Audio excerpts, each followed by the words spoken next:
நாம இன்னைக்கு வீடியோல உலகம் முழுக்க பிரபலமா பேசப்பட்ட அர்பன் லெஜெண்ட்ஸ், அதாவது பேய் இல்லனா மர்ம அமானுஷ கதைகளை பத்தின பார்ட் 2 வீடியோ தான் இன்னைக்கு நம்ம பார்க்க போறோம். வீடியோக்குள்ள போலாமா?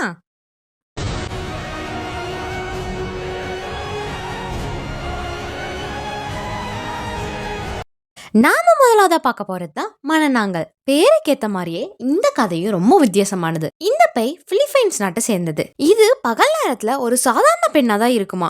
ஆனா இரவான அப்புறம் இதோட உடம்பு 2 பாகமா பிரியுமா. இப்படி பிரிஞ்ச அப்புறம் அதோட மேல் பகுதிக்கு வவ்வால் மாதிரி பெரிய ரெக்கைகள் உருவாகும். ஆனா அதோட கீழ்ப்பகுதி ஒரே இடத்துல தான் இருக்கும். இதனாலேயே இந்த மனநாங்கல்லாம் உருமாறும் போது யாரும் இல்லாத பகுதியா பார்த்துதான் உருமாறி அதோட கீழ்ப்பகுதியை விட்டுட்டு போகுமா.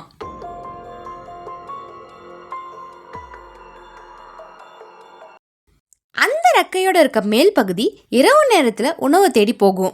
பொதுவாகவே இதோட குறியே கர்ப்பிணி பெண்கள் தான். அவங்களோட வீட்டு கூரையிலையோ இல்ல ஜன்னல் வழியாவோ தன்னோட நீளமான நாக்கை விட்டு அந்த கர்ப்பிணி பெண்களோட வயிற்றுல இருக்க சிசுவை தன் வாய் வழியா உறிஞ்சு சாப்பிட்டுருமா. கேட்கவே ரொம்ப பயங்கரமா இருக்குல்ல. அப்படி ஒரு சில நேரத்துல உணவு கிடைக்காத போது ஆண்களை கவர்ந்து அவங்களோட உடல் உறுப்புகளையும் சாப்பிடும்.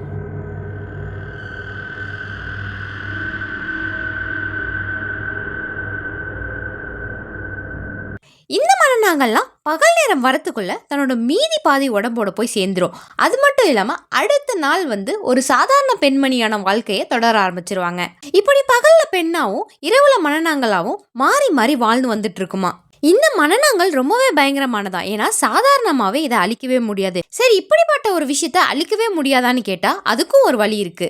பொதுவாகவே இந்த மனநாங்களோட மேல் பகுதியை நம்மளால அழிக்கவே முடியாதான். ஏன்னா அது ரொம்ப சக்தி வாய்ந்தது. அதே மாதிரி பகல் நேரத்தில் எதுவுமே பண்ண முடியாது. ஏன்னா அது ஒரு சாதாரண பெண்ணாக தான் இருக்குமா. ஆனால் இதோட பெரிய பலவீனமே சூரிய ஒளி தான். அதனாலேயே இது ராத்திரி நேரத்தில் சூரியன் வரத்துக்கு முன்னாடி தன்னோட கீழ்ப்பாகத்தோட போய் சேர்ந்துருமா. இது தன்னோட உடம்புல இருந்து பிரிஞ்சு உணவை தேடுற சமயத்துல யாராவது அந்த கீழ்ப்பகுதியை கண்டுபிடிச்சு உப்பு இல்லைன்னா பூண்டை பயன்படுத்தி எரிச்சாலோ இல்ல அந்த மனநாங்கல் கண்டுபிடிக்காத மாதிரி அதோட கீழ்ப்பகுதியை எங்கேயோ மறைச்சு வச்சாலோ இல்ல அழிச்சாலோ இந்த மனநாங்கல் தன்னோட மீதி உடம்பு கூட சேர முடியாம அலைஞ்சு திரிஞ்சு பகல் வரும்போது அந்த சூரிய ஒளியிலே அழிஞ்சு போயிருமா. அப்படி நீங்க இந்த கீழ்ப்பகுதியை அழிக்க முயற்சி பண்ணும்போது மனநாங்கல் உங்களை பார்த்துருச்சுன்னா அது உங்களை அப்பவே கொன்னுடுமா. அடுத்து என்ன கதைன்னு தெரிஞ்சுக்கிறதுக்கு முன்னாடி இந்த மாதிரி பேய் கதைகள்லாம் உங்களுக்கு பிடிக்கும்னா நம்ம கிறிஸ்பி ஃபேக்ட்ஸ் தமிழ் சேனலை மறக்காமல் சப்ஸ்கிரைப் பண்ணிடுங்க. அடுத்ததான் நாம் பார்க்க போகிறது தான் வனமோகினி. ஸ்ரீலங்காவில் பெரும்பாலான பேசப்பட்ட அமானுஷ கதைகளில் வனமோகினியும் ஒன்று. ஏன் நம்ம தமிழ்நாட்டிலே பல கதைகளில் மோகினி சம்பந்தப்பட்ட கதைகள் நிறையவே இருக்குது. இந்த மோகினின்ற பொண்ணு முதல்ல தன்னோட குடும்பம் குழந்தைகள்னு சந்தோஷமா தான் வாழ்ந்து வந்துட்டு இருந்தாங்க. ஆனா அந்த பொண்ணோட கணவன் சந்தேக குணத்தினாலையும் பொறாமை குணத்தினாலையும் அந்த பொண்ணையும் அவளோட குழந்தையும் சேர்த்தி கொண்டுடுறாரு.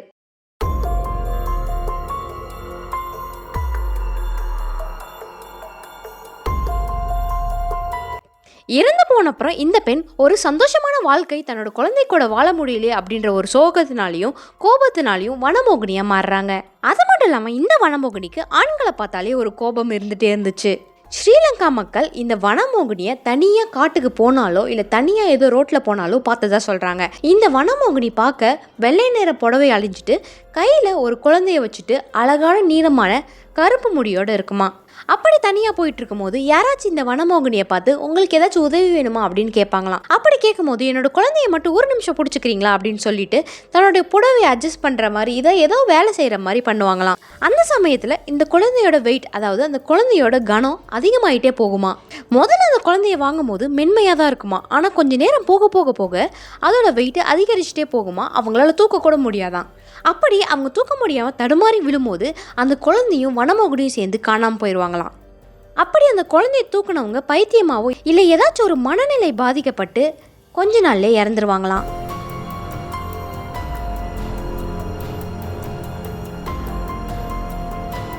ஆனால் இந்த வனமோகினியோட கதை ஒவ்வொரு இடத்துலையும் ஒவ்வொரு மாதிரி சொல்லப்படுது.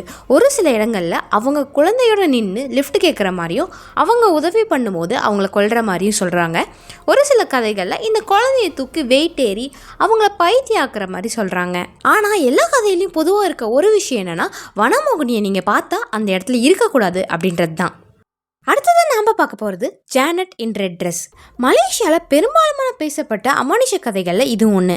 1960 மலேசிய நாட்டில் ஒரு ஹாஸ்பிட்டலில் ஜானட் அப்படின்ற ஒரு சைனீஸ் நர்ஸ் வேலை செஞ்சுட்டு வந்தாங்க. அந்த சமயத்தில் தான் மலேசியாவில் பெரும்பாலுமான இந்த நரபலி அப்படின்ற ஒரு விஷயம் நடந்துட்டு இருந்துச்சு. அதாவது ஒரு விஷயத்துக்காக நிறைய பேரை கடத்தி அவங்கள பலி கொடுத்து வந்துட்டு இருந்தாங்க. எதிர்பாராத விதமாக ஜானட்டும் அந்த பலியில் ஒரு ஆளாயிறாங்க. எப்படின்னு கேட்டிங்கன்னா, ஜானட்டோட உடம்பு தலையில்லாமல் கண்டுபிடிக்கப்படுது. இதனால எல்லாருமே ஜானட்டை அந்த பலிக்காக தான் பயன்படுத்தியிருக்காங்க அப்படின்னு கண்டுபிடிக்கிறாங்க.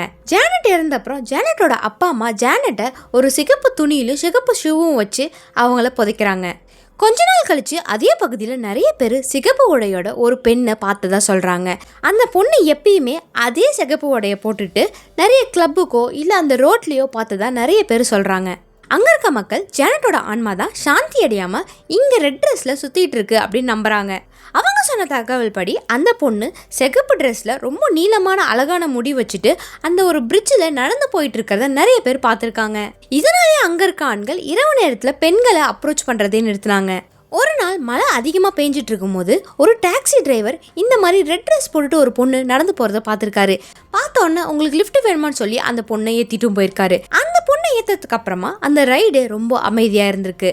அந்த டாக்ஸி சரியா ஒரு சுடுகாடை கிராஸ் பண்ணும்போது அந்த பின்னாடி உட்காந்துருக்க பொண்ணு நான் அழகா இருக்கனா அப்படின்னு கேட்டிருக்காங்க. இந்த டாக்ஸி டிரைவரும் ஒன்றும் திரும்பி பார்க்காம ஆமா அப்படின்னு தலையை மட்டும் ஆட்டியிருக்காரு. கொஞ்ச நேரம் கழிச்சு அந்த சிகப்பு ட்ரெஸ் போட்டிருந்த பொண்ணு பக்கத்தில் இப்போ நான் அழகா இருக்கனான்னு சொல்லுங்க அப்படின்னு கேட்டிருக்கு. இந்த டிரைவரும் திரும்பி பார்த்துருக்காரு. திரும்பி பார்க்கும்போது அவர் ஒரு பயங்கரமான விஷயத்த பார்க்குறாரு. அந்த பொண்ணுக்கு கண் இருக்க வேண்டிய இடத்துல கண்களே இல்லாமல் வெறும் கருப்பா எதுவுமே இல்லாமல் இருந்திருக்கு.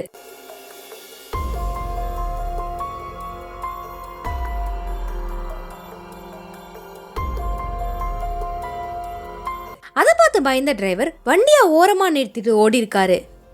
இந்த ஜானட்டோட கதை பயங்கரமாக இருந்தாலுமே ஜானட்டுக்கு நடந்தது ஒரு சோகமான விஷயம். இன்னுமே மலேசியாவில் இருக்க மக்கள் மத்தியில் இந்த கதை பெரும்பாலுமாக பேசப்பட்டு வந்துட்டு இருக்கு.